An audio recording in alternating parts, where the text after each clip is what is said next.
Tonight, taking the gloves off on the discussion about the death of the Queen, asking your hard questions on colonisation, the Republic, truth-telling, and is King Charles right for the role? Welcome to Q&A.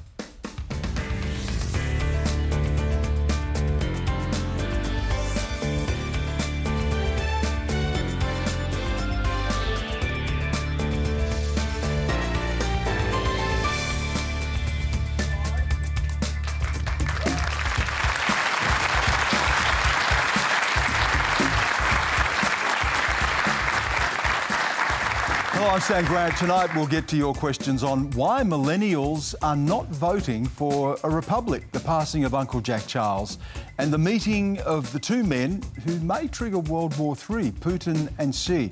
Here to give you some answers, author and historian Ruth Ben-Ghiat, award-winning writer Sisonke Msimang, Executive Director of the Ethics Centre, Simon Longstaff, who are all appearing at Sydney's Festival of Dangerous Ideas this weekend. Also joining us, Wiradjuri and Wailwan lawyer Teela Reid, and from Hobart, Campaign Chairman of the Australian Monarchist League, Abetz. Please make them all feel welcome.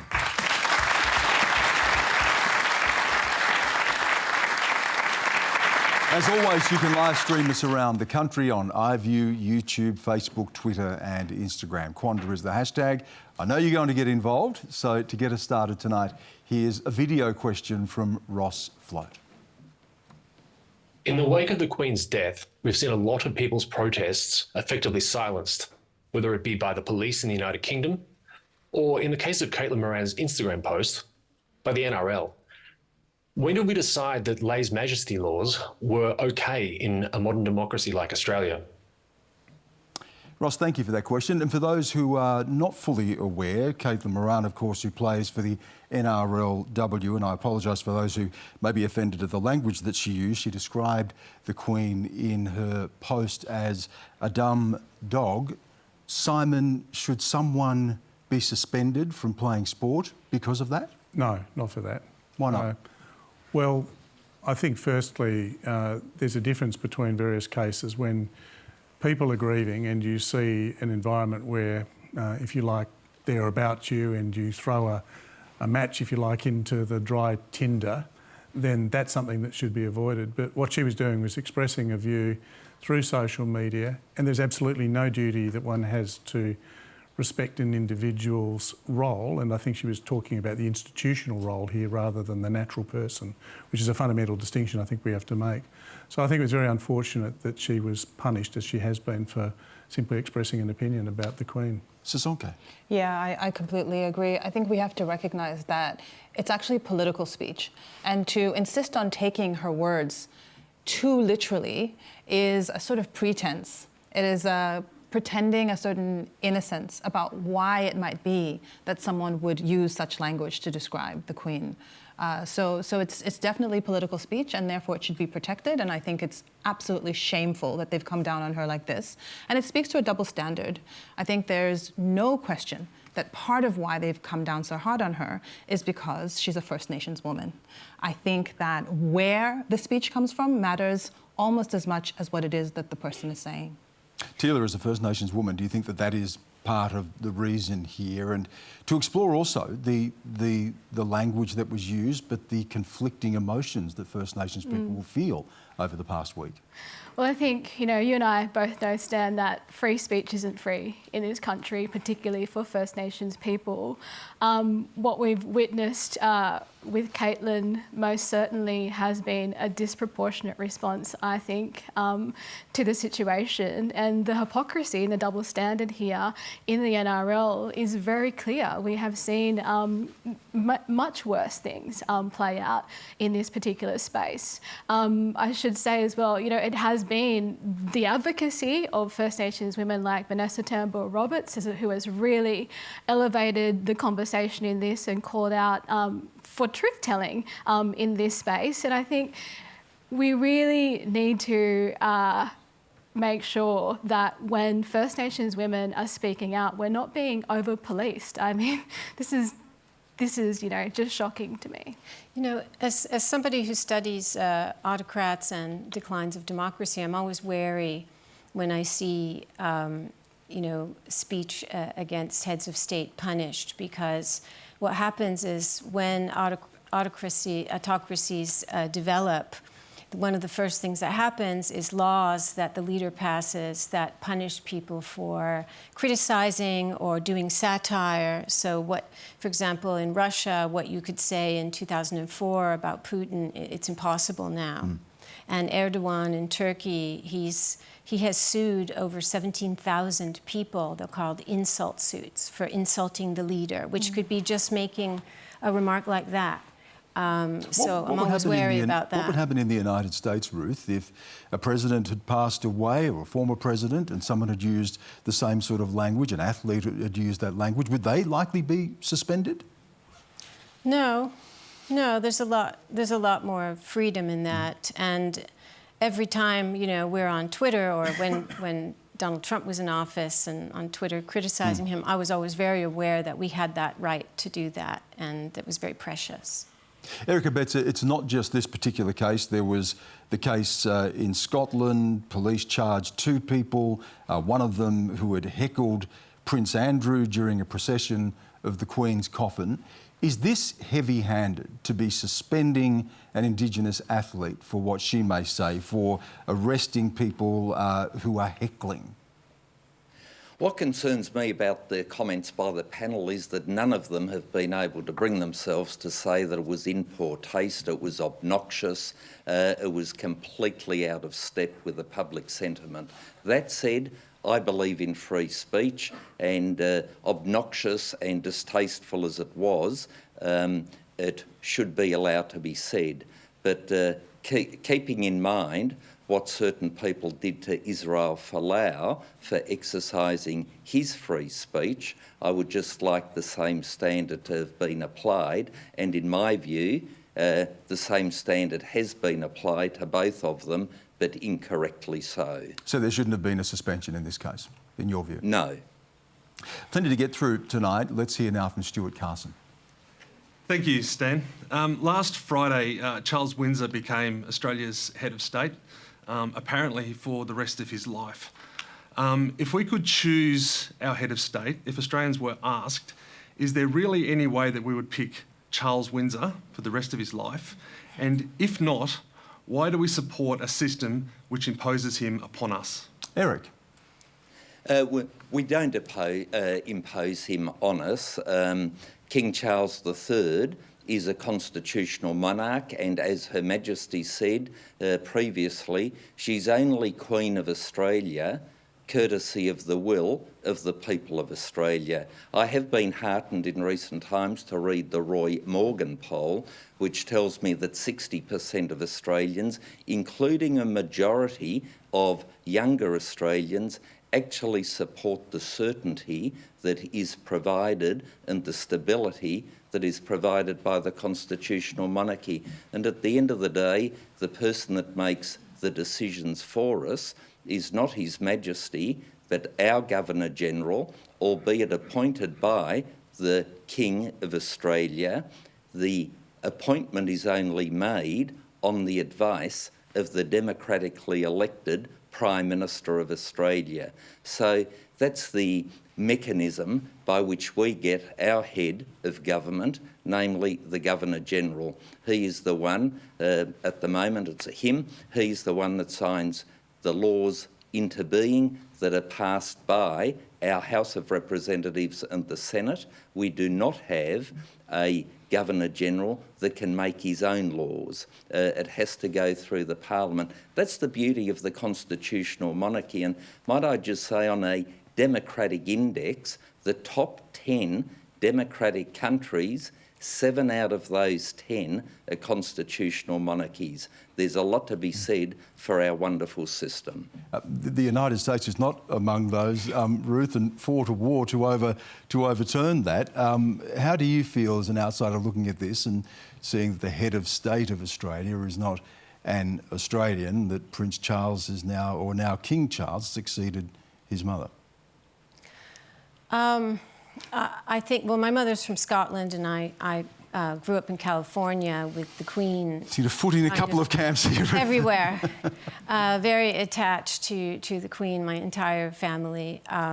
However, I do see this as somewhat of an anachronism and something that's connected to very difficult history, a history that provides stability to some people and is traumatic to others. Look, it's a difficult time, no doubt, for King Charles, and there's been a lot that he's had to deal with over the past week. But this is one video that has caught a lot of people's eye. Let's have a look at this. 13. Yes, sir. You said 12:30. We know 10. Oh, God. Let's go over that. So nobody got trouble. Where is that? No, it's there is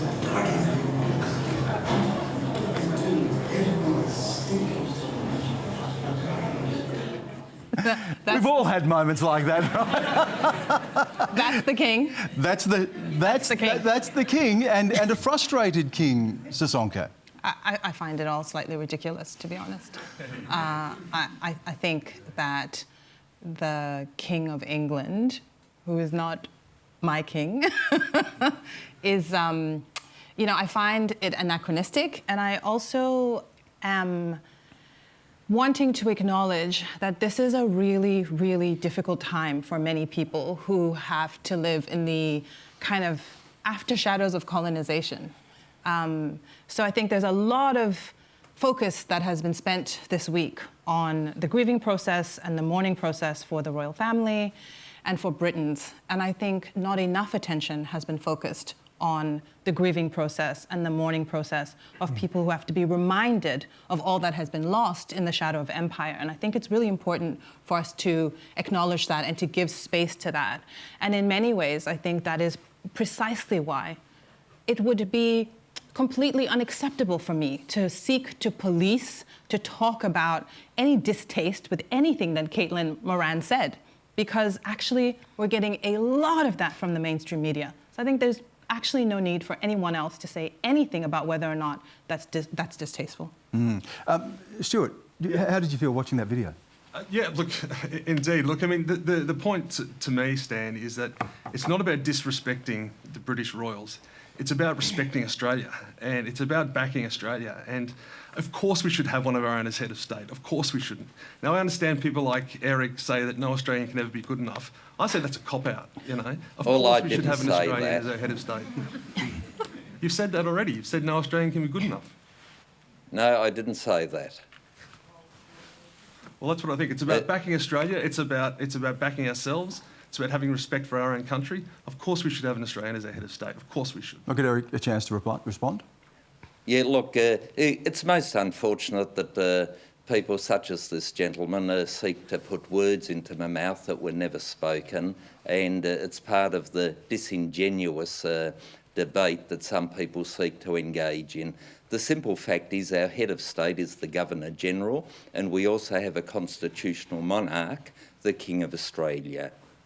And anybody, if they are appointed or chosen by the Prime Minister of the day to be the Governor-General, that is the person then whom the monarch will appoint. And our system has worked exceptionally well. And might I just also add, in relation to the previous speaker as well, that we really do have a diversity of opinion within Australia, including in our Indigenous community, great luminaries like Neville Bonner, Jacinta Price and others, acknowledging the wonderful role of Her Majesty and the role of the constitutional monarchy. And so let's not suggest that all Indigenous people are of one view, just as much as, might I add, not all white Australians are of the one view in relation to the monarchy. There is a diversity of views, but heartened I am by the Roy Morgan poll telling me that a clear 60%, and out of that 66% of Australian women support our constitutional monarchy as a stable, well-proven system. I think, back to the question and the role of the head of state, I do think it's inevitable that we will get to a point that we will choose our own head of state in Australia, even in light of the stability that, you know, some people would say the monarchy has provided our democracy. Cultures aren't static. They grow, and the Constitution itself is designed to change. I think that, you know, post, for example, the voice to Parliament and getting that across the line, our nation's going to become much more used to big picture thinking, like referendums. The structure of our Constitution post a voice to Parliament will look very different. The role of First Nations in this conversation should absolutely be front and centre. And I think as well, when you think about republics around the world, and I think it's about 39 of the 54 nations within the Commonwealth that have decided to choose their own head of state, that we need to be thinking, I think, a bit bigger about who we are as a nation and a bit bolder and a bit braver, because the role of, for example, First Nations sovereignty in that conversation, it might not just mean picking a head of state. Perhaps, for example, Stan, what we've seen as well with the passing of the throne to King Charles III, so much of this has been ceremonial. So much of this, and we've seen through our Governor-General in Australia, the proclamation is really symbolic and ceremonial. Why can't we rethink these ceremonies in our country and the role of First Nations sovereignty in that? We might not be that far apart. Teela, you've opened up... You've certainly led us into this whole question of identity. On that, we'll go to Jodie Kurtz. What does the representation and reaction to the death of the Queen mean for Australia's identity? Simon. Say that again, so I understand. What does the representation of and reaction to the death of the Queen mean for Australia's identity? Well, I think it very much goes into the matter we were just discussing, in that Australian identity, I think, ought to be grounded very much, as Teela was saying, in something which is unambiguously our own. We are a wonderfully diverse nation. There's huge strength in that, but there's only one thing that actually is capable of uniting us, particularly in a world, a geopolitical environment where people would seek to, split us as a divide and conquer. And that one thing is the country, and the only people. The land itself. The land itself, the land, and our relationship to it. And in my view, there's only one group of people, those who have had stewardship of that land for those many tens of thousands of years, who can provide us with a model about how to relate to it in an authentic way. And it just deeply saddens me that we have turned our back for over 200 years on the generous offer that was there to be welcomed if only we'd asked. But we never asked. It's interesting, Jodie. I think you really sort of came to this idea of our national identity while doing a very Australian thing, watching the football on the weekend. How did that experience affect you? Yeah, I was watching the AFL last Friday, and for those who saw it, it started with a welcome to country, followed by a minute's silence for the Queen, followed by a rendition of God Save the King, and directly followed by the national anthem. And my jaw kind of dropped, because the Crown represents the colonisation of the very country that we were being welcomed to, and it just was, so confronting for me. Yeah. Can I just say something a bit more about this? And I mentioned at the beginning the need to separate a couple of things, which I think have been confused. There's the life of the woman Elizabeth Windsor, and who she was and how she related to individuals. And there is the separate life of the British Crown or the Australian Crown, which is something that exists in perpetuity, which never dies, which transfers. And I'm very respectful of the way that people might want to grieve for the woman, the mother, the person who gave so selflessly for so long. But I also think that we have to respect, and Sisonke mentioned this, the absolutely visceral grief for people who have been mistreated by the Crown, that institution. And if you say that people should be allowed to grieve for the one, you must allow grief for the other. And I think that's where, for us, I think we have to ask some questions, as you were saying, about the symbolism of those things coming together in a way. Are we able to separate those two things and have a mature conversation about who we want to be as a people, and the institutional arrangements that we want to make. And going back to the earlier discussion, Eric's right that perhaps at the moment there is a majority of people who do vote for the monarchy, for stability. You know, the truth of it is, I think most Australians probably do want to be a republic. If only we could agree about what kind of republic it is. Hold that thought, because we are going to come to that. Yeah, I think it feels like there is an incredible opportunity to think creatively and imaginatively and together about what it might look like to take our cue from those who have the moral authority in this country. If there is a people who have a moral authority that is granted by history, it is Indigenous people. And so imagine looking to Uluru rather than to London to take our cue. Eric, how would you feel if you were an Aboriginal person, an Indigenous person at this moment? I would adopt the words of Neville Bonner, the first Indigenous Australian to sit in the Australian Parliament. I would adopt the view of other Indigenous people, and with respect to the panel, as I said before, there are very strong constitutional monarchists in our Indigenous community who do not share the views expressed by elements of the panel this evening, and to suggest that our Indigenous community are cookie-cutter replicas of each other with all having a similar view is to do them a disservice and to misrepresent them. It's like the rest of the community. There are differing views, and to say the colonisation and some of, or many of the, all of the issues relating to Australia being a colony should be laid at the feet of the Crown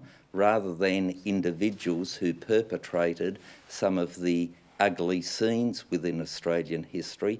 Keep in mind that King George III did not seek to invade Australia, but he sought to settle it, and in fact in the letters patent to Governor Arthur Phillip said that he should seek to get the friendship of the, as they were called then, the natives, and to live in amity or friendship with them. Hardly the behaviour of somebody seeking to invade. And so were there skirmishes? Were there massacres? Yes. Were they perpetrated by the Crown? No. They were perpetrated by individuals who disregarded the letters patent provided by King George III. Come on, and so Eric. there needs to be a full understanding of our history and the actual detail, and you can't get around the letters patent. Now, if people misbehaved, so be it, and they should be brought to account, but to lay all the blame at the Crown is just flies in the face of the objective documented history. Well, I think, what we've seen here is colonisers will always cherry pick a black voice that suits their agenda. And that is very disrespectful to Neville Bonner. That is very reality, we'll just hear from Teela right now. The reality is, of course, there is a diversity of First Nations voices, and that's what this country actually often forgets. And if we're going to talk about the truth of our history, well, let's go back to how there has never been consent for this colony here. The British Admiral sent Cook down here. He claimed he was ordered to seek the consent of the natives. That was not done. The legitimacy of Australia really rests on the sovereignty of First Nations peoples. As a consequence of now, a monarch who was clearly well loved as a person, but as a result of that, I think the frustration is this, that it's not lost on us how many times the Queen met with First Nations. There were many demands in relation to resolving our nation's unfinished business. We're now left with still not really a resolution about that. And I think consequences flow from the fact that there still has not been consent here on this soil. And that means, when it comes to truth-telling, reparations, compensation, and not only that, that these things aren't divisive at all. Bringing the country along on these quite difficult conversations, when it comes to truth-telling, these are going to be really difficult conversations, and I think we need to be prepared to look at both sides of that story and bring that narrative together. Because when we have those yarns, I think we're able to be much better off. Yeah, look, I just want to, Eric, we all know that if Arthur Phillip had been told to go away by the people who were there, he would not have gone away. Whatever else is said in the letters patent, that's the simple truth of it. And we also know that you can't have it both ways around the monarchy. The monarchy is, as an institution, I'm not talking about the individuals like George or Elizabeth or Charles.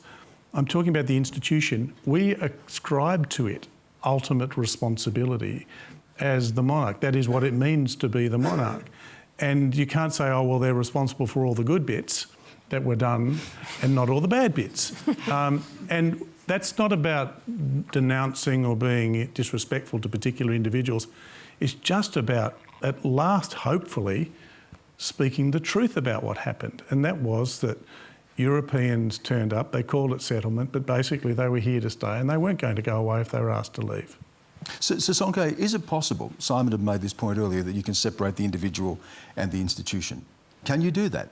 Or does the Queen, or did the Queen and now King Charles represent that institution and all of it, the legacy of that history? Yeah, I think they represent the institution and the legacy of it. I think there are questions to be asked, and I'm in no way a monarchist, obviously, and so I haven't followed, I didn't follow Elizabeth's reign closely enough to know whether there were things she might have done differently, even within the role as a sovereign of the UK.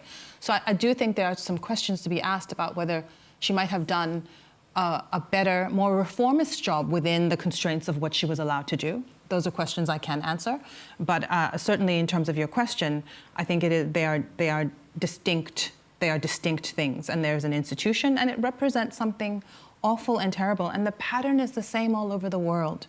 So what we know happened in Australia is precisely what happened in South Africa. The United States and genocide of Native Americans as well, Ruth. Yeah, and we're living in this period where there's a concerted effort to shut down the teaching in the States. There's a huge push by Republicans, it's going state by state right now, to shut down the teaching of racism, to not talk about slavery, institutionalized racism today. You can be fired in public schools in Republican states if you speak about this. Or have diversity training in your workplace. In Florida, they're trying to shut down all of these discussions. And this is going on in right-wing countries all around the world. And so this is a moment of reckoning.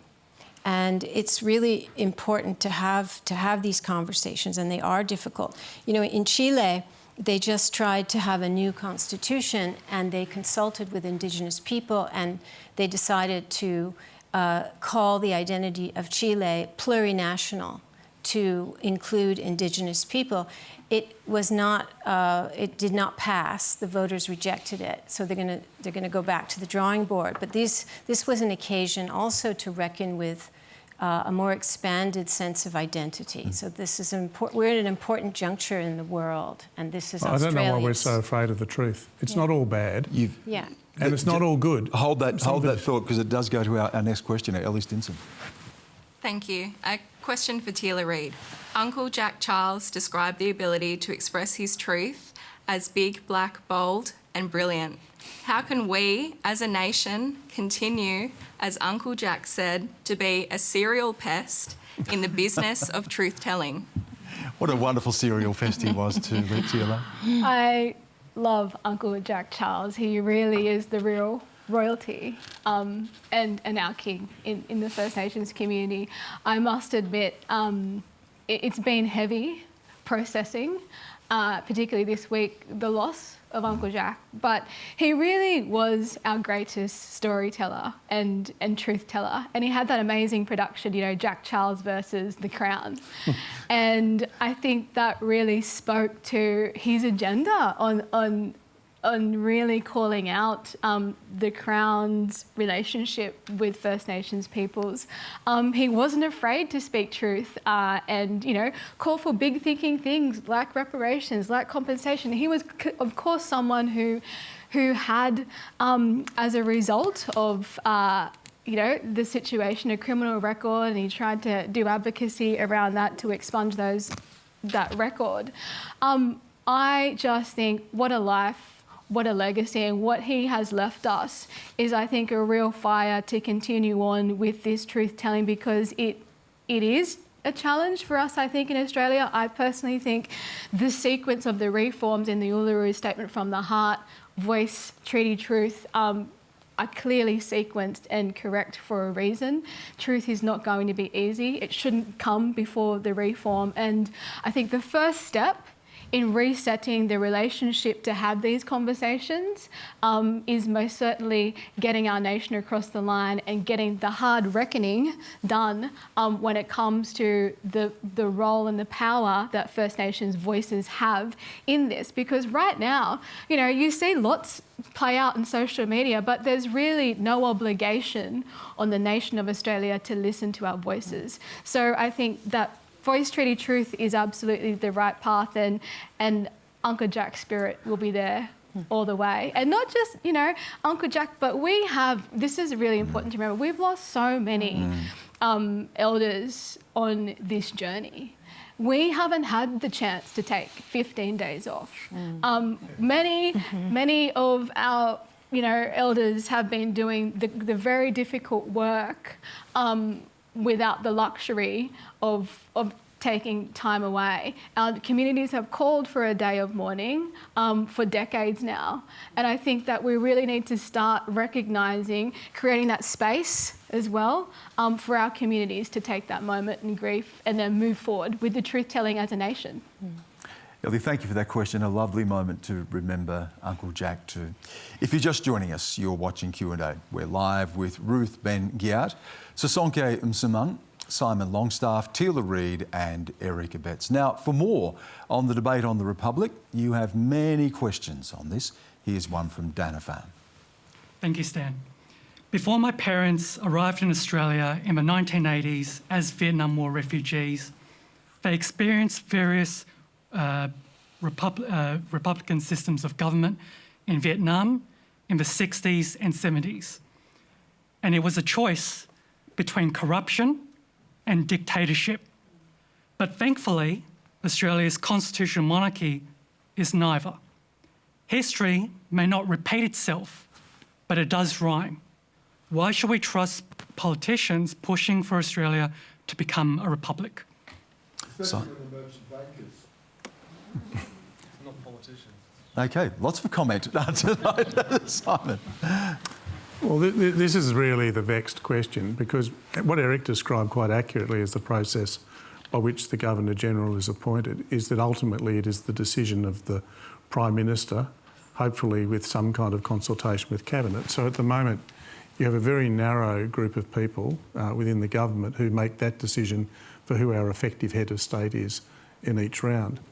And I think a lot of Australians, and certainly this has come up in conversations, have said, well, why should that decision, particularly if the role is largely to be a symbolic role, so if we could maintain that, why isn't that something that is entrusted more generally to the people?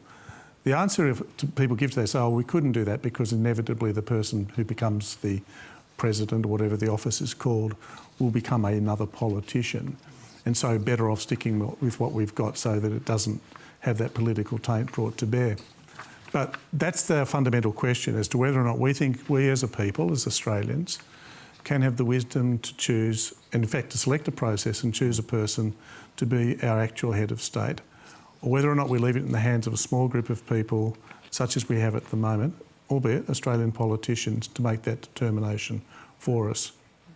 Can I ask everyone in the room, if there was a vote, and we don't have a model to put to you, but if there was a vote yes or no on Australia becoming a republic right now, this week, hands up who would vote yes on that? Ooh.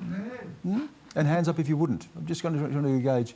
Okay, it's a very ABC audience, isn't it? But I had to say that.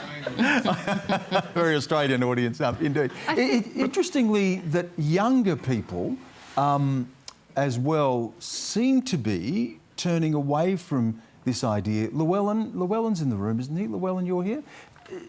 You're not in favour. You're in that 18 to 24 age group.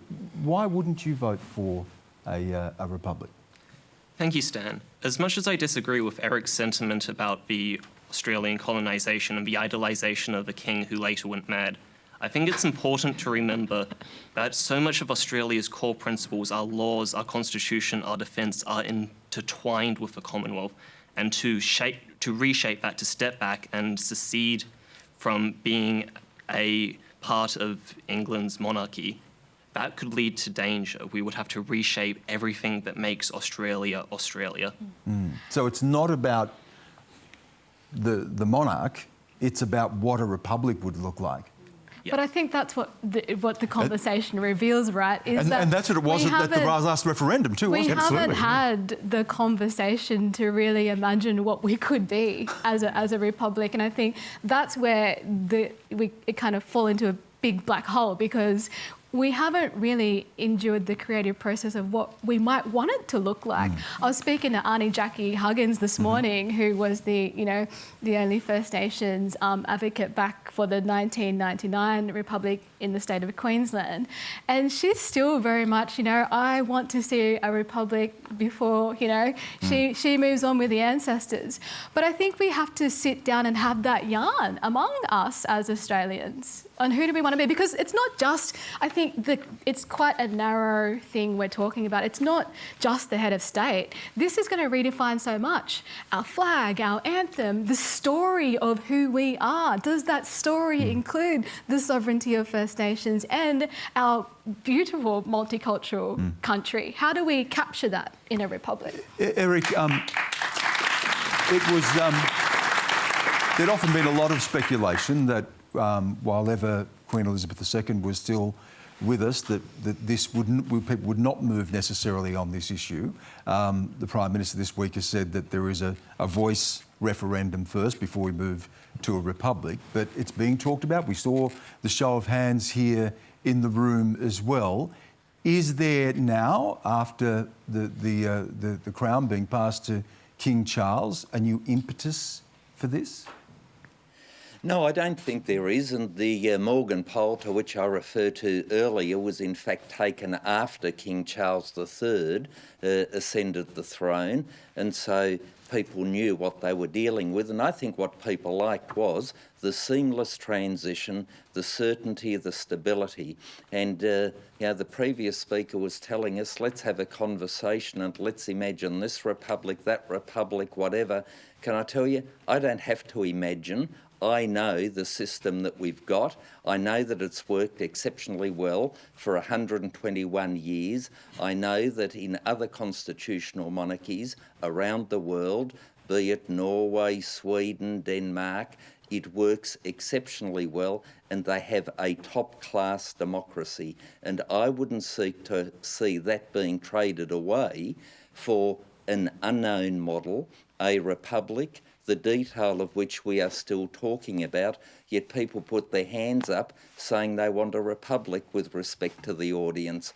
What sort of republic? Well, that's the issue, Eric. Will it be democratically elected so we have the show like they do in the United States, etc.? And so until there is a certain model, and let's wait and see, but until we know what people are wanting, it's far, far too early to be talking about a republic as a concept, because as a concept it doesn't really exist without knowing the detail, and that is where the Republicans always fall down. And I simply ask, show me a republic which is good as the system as we have now, and I have yet to see one. You should watch Irish Twitter. I think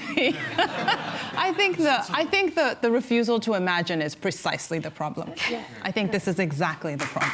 That's it. Interestingly, though, of course, there was an Ipsos poll conducted January 2021 for The Age. 40% opposed to the Republic, 34% in favour, 26% didn't know. And in that 18 to 24, only 26% in favour, which is interesting. We'll move on now to Simon Franson. Thanks, Stan.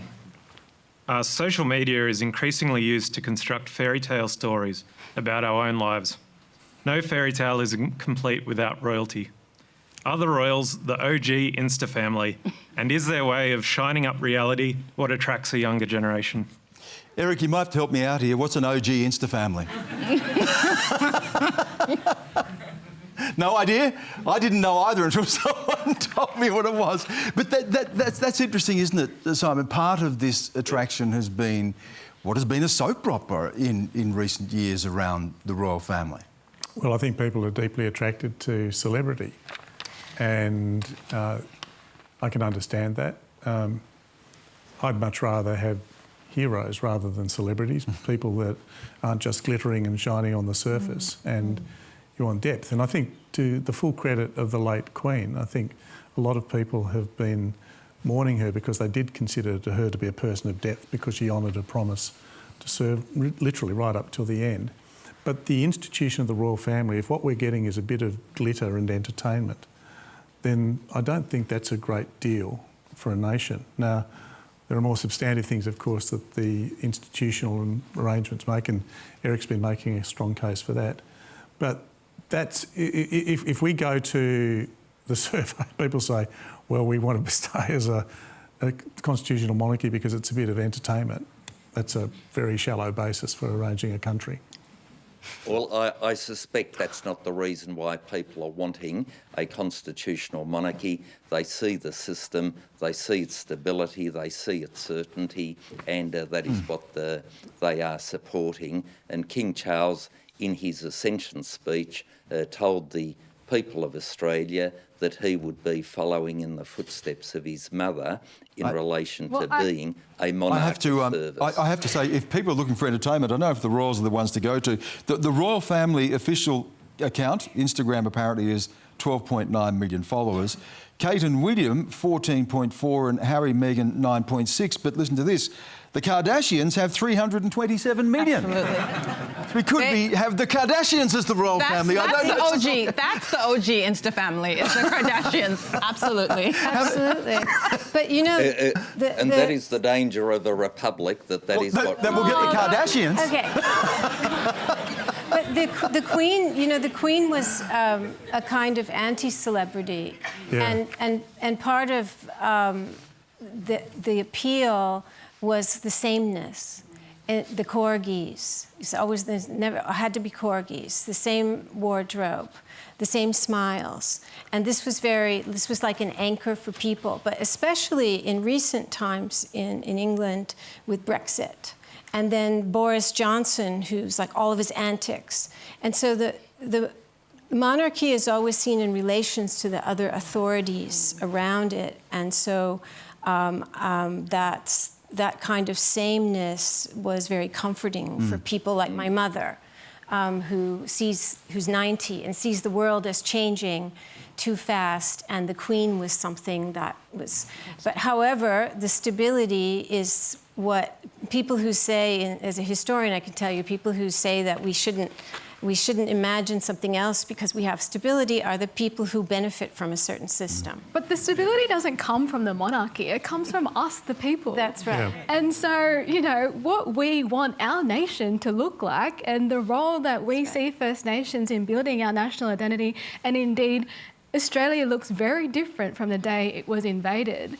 You know, most certainly activating our imaginations in that process is really critical, I think, to building a better future, because as much as people want to lean on something like stability, that has actually had very severe consequences for us as First Nations peoples. We're still dying at the highest rates as a result of this system.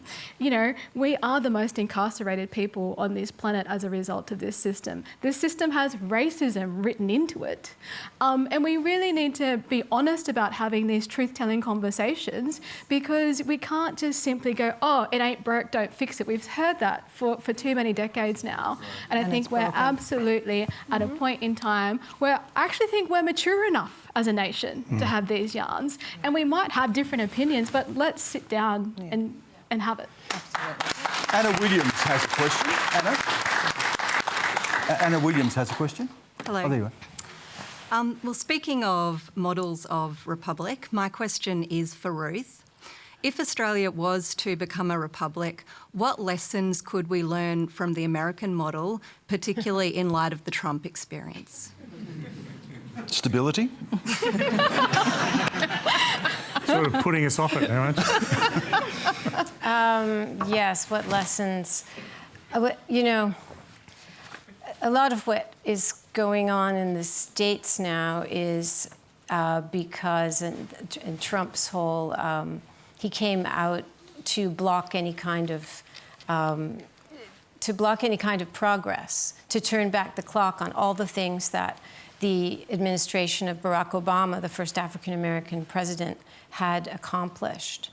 And so the lessons are less in the structure than in embracing forms of government that will truly represent the majority.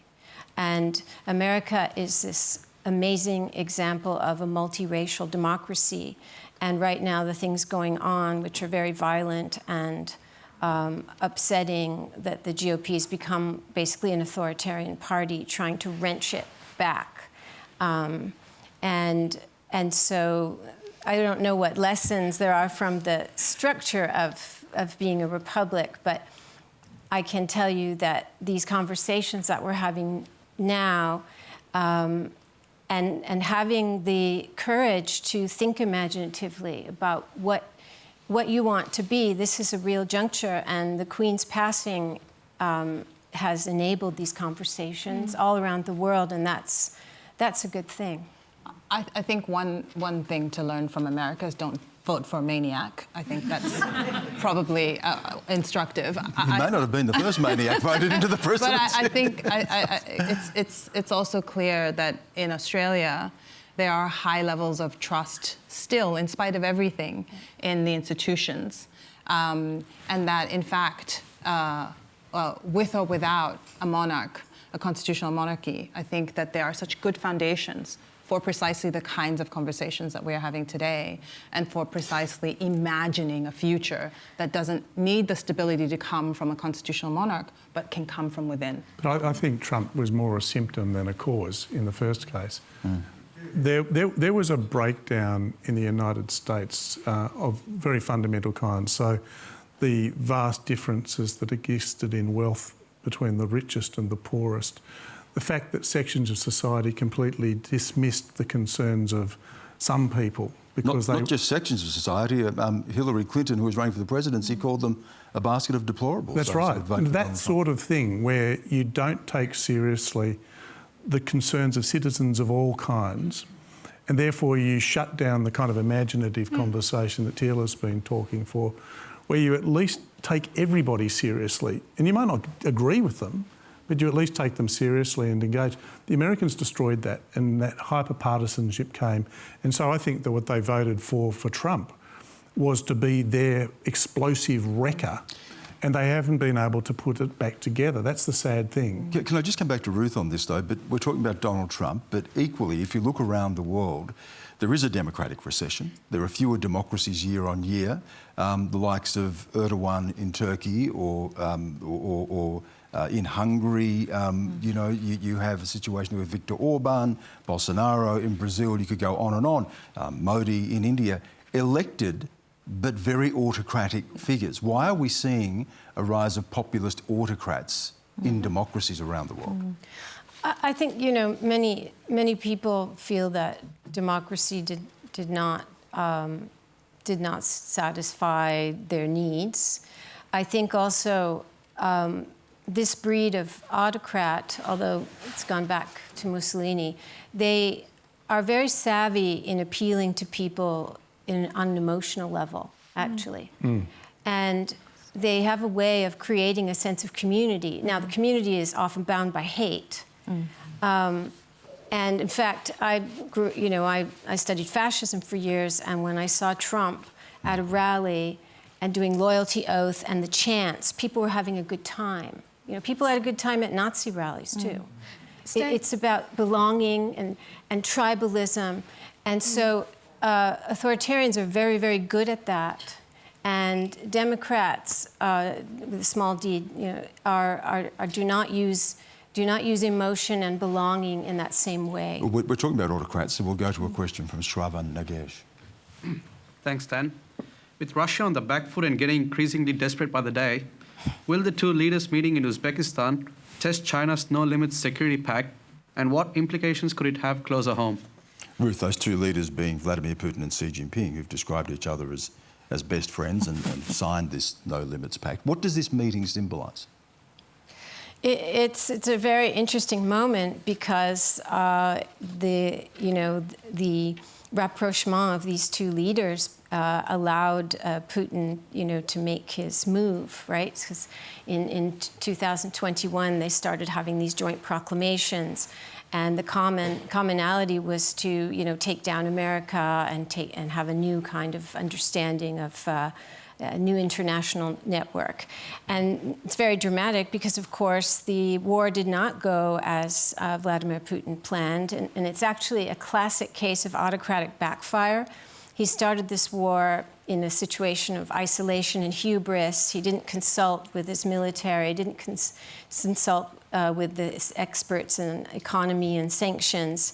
And it's revealed to the world the hollowness of autocracy. The military is ravaged by corruption. What about that particular relationship and the strengths of those bonds? Are we seeing a new axis here being formed between China and Russia?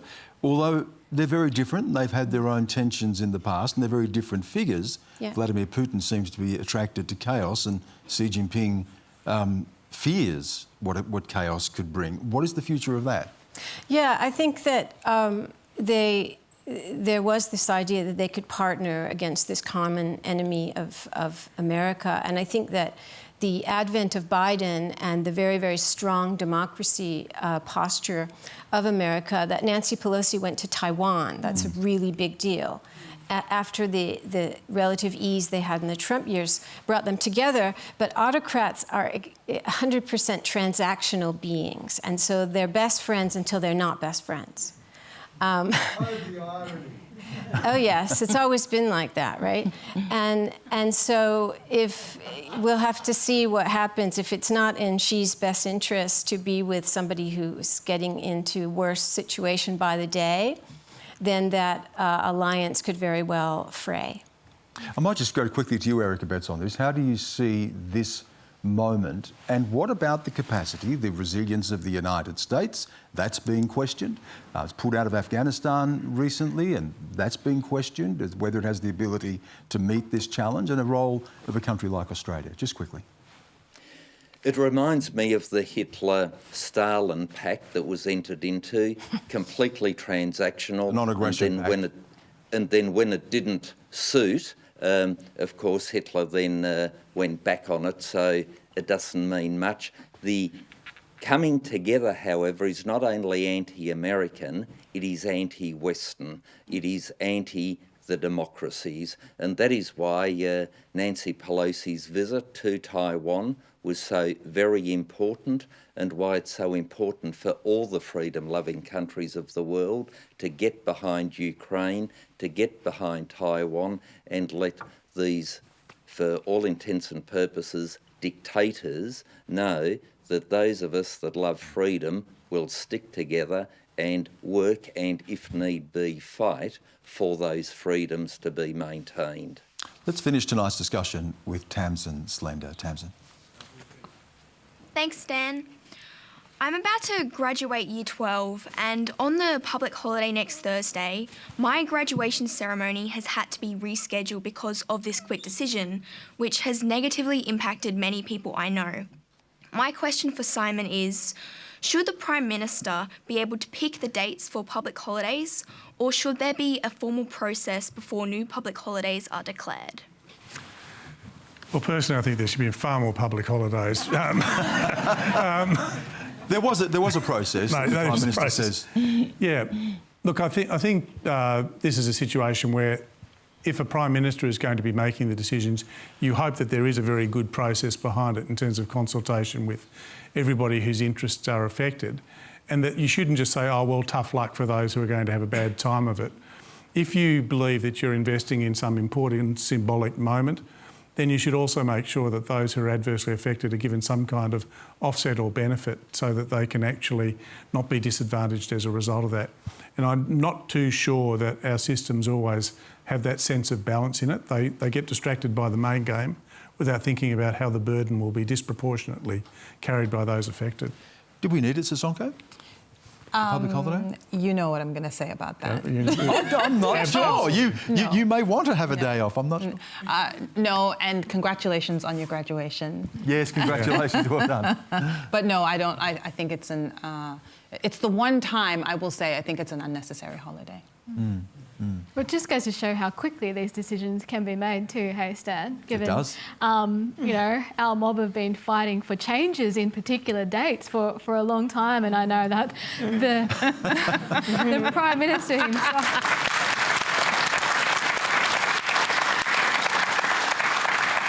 Eric Abetz, I'm guessing here, but I think you might be in favour of the public holiday given what it symbolises. But there are a lot of people saying they've been caught unawares by this and that they're having to make alternative arrangements, and it's going to have an impact on them.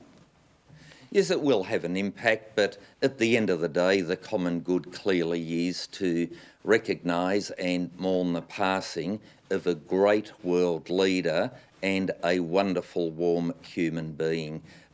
Given her length of reign, 70 years and 215 days to be exact, is something that chances are the world will never see again. Australia will never see, in my view, a monarch, a Queen or King of Australia for such a long period of time.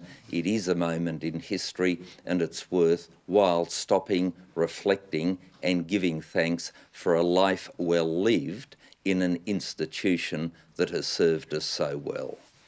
Ruth, I know from having worked for an American organisation and not having many holidays, you're not big on public holidays in the United States, are you? You only have a few of them each year. You must look at us and wonder, gee, what's this all about? No, well, it's I'm not sure it's the right time to have a holiday. I agree. But Americans work too much. I have a question from the Gomeroi people. Yes. Yes, thank you very much, Stan, for allowing me. Santos is about to drill into our great artesian basin. This is the largest underground water reservoir on this continent. How come, while we're talking about moral authority, the voice of the First Nations people and relationship to the land, is Santos allowed to frack into our only underground water reservoir and contaminate it irreversibly, where the river systems depend on it, our existence depend on it. The Gomeroi women hold the laws, the water laws to that country, and Pilliga is going to be raped and pillaged as a result. This is going to affect all of us because water is life, and that is priceless against mining corporations. Please hear the plea of the Gomeroi women. Please hear it. Pilliga and the Great Artesian Basin is in danger. Thank you so much for letting me speak. Thank you for your question. It was a question without notice we weren't expecting, but I'll just get a final comment, if I might, from you, Teela, just on that, because this goes to the voice to Parliament, doesn't it? Yes. And being heard. Well, I certainly stand with the Gomeroi people, absolutely, on this issue. My lines go back to Pilliga itself, and I think that more importantly as well, what we're seeing here in this particular case, a novel argument run in relation to the climate issue and what the Gomeroi is saying in the tribunal. So it's going to be interesting to see the outcome of that. But I think it does display this power struggle between the traditional owners and powerful companies like Santos. We'll have to leave it there. We'll have to try to check up another time. But thank you for putting your question. That's all we have time for tonight. Thanks again to our panel, Ruth Ben-Ghiat, Sisonke Msimang, Simon Longstaff, Teela Reid and Eric Abetz in Hobart. Please thank them.